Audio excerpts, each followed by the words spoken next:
Our progress as a nation can be no swifter than our progress in education. The human mind is our fundamental resource.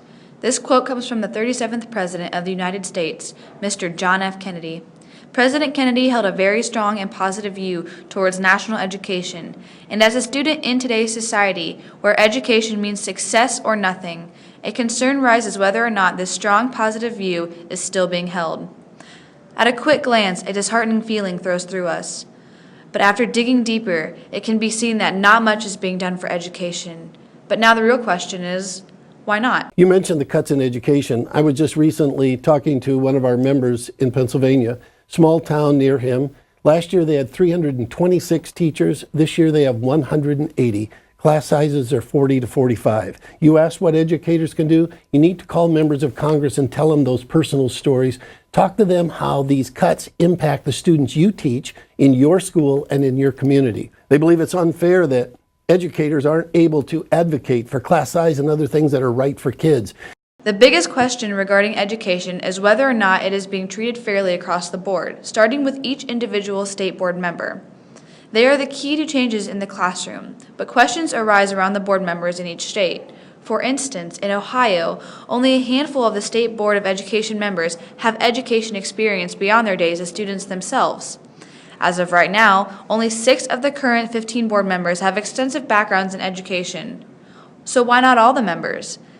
Is it okay to have members on the Board of Education not be rehearsed with classroom life and schooling?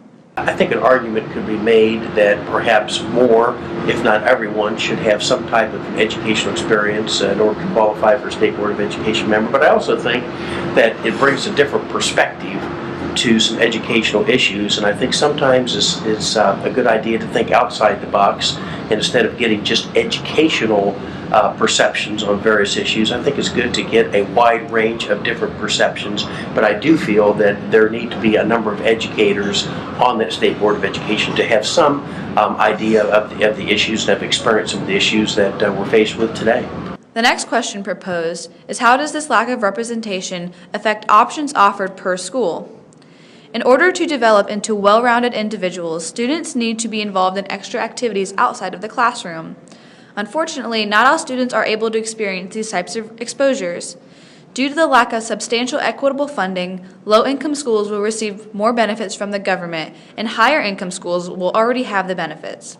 That undoubtedly sets the middle class back, leaving them with just enough to get away with core curriculum, but not enough to expand their students' horizons. We go back to an all-elected board, State Board of Education. Not everybody wants to be on your Board of Education, but typically people that are interested in education, run for local boards of education, and typically people who are interested in the State Board of Education, they're interested in education. Poorer districts have a lot of disadvantaged students, and disadvantaged students require more funding, and so what happens is that the state legislators are really bent on reducing the state income tax, lowering the amount of money the state has. I mean, they've made it so there isn't enough state money to provide high-quality educational opportunities for all students. When Bob Taft was governor of Ohio, Taft made it his primary goal to provide every child with the opportunity to succeed. This became his main priority because it was found that the school's funding was far from equitable or by any means constitutional. Unfortunately, this has not been reversed. In today's society, public schools receive money from the state, a portion from the federal government, and an acceptable deal from local tax dollars.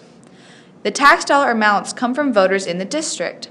This system of funding was designed to ensure that all schools would be completely equipped with materials essential for success. This unfair system is far from equitable. So why has no one stepped up to make a drastic, well-needed change? That's what you call governmental gridlock. The way our government functions sometimes is very, very ineffective, and even though the Ohio Supreme Court has said, and the National Supreme Court has said, Ohio fixed the problem, we have so many different entities with their fingers in the pot, it hasn't been fixed yet. Despite the fact that government has made impressive efforts to provide the country's schools with a respectable amount of funding, the United States is sadly behind when it comes to academic performance. Nonetheless, it may be surprising to know that the U.S. spends nearly $2,000 more per student than in other countries that surpass us in almost every academic field. The goal of education is not just to teach, it's to have children, have our students learn. We can't use the brutal reality of poverty as a catch-all excuse to avoid responsibility for educating children at risk and helping them beat the odds, as thousands and thousands do year after year after year. Our children only have one chance to get a great education. They can't wait for poverty to magically disappear. In fact, for them and for their parents, education is the way out of poverty, and they don't want to waste a minute. They are chasing the American dream with everything they have, and we have to help them get there. We all share in that responsibility. No one gets a pass. As Kennedy would agree, our progress as a nation can be no swifter than our progress in education. As people of the United States, it is our duty to not only provide an equal opportunity for every student, but to use our minds as the fundamental resource to educate the upcoming generations so that they will have the opportunity to exceed the country's expectations.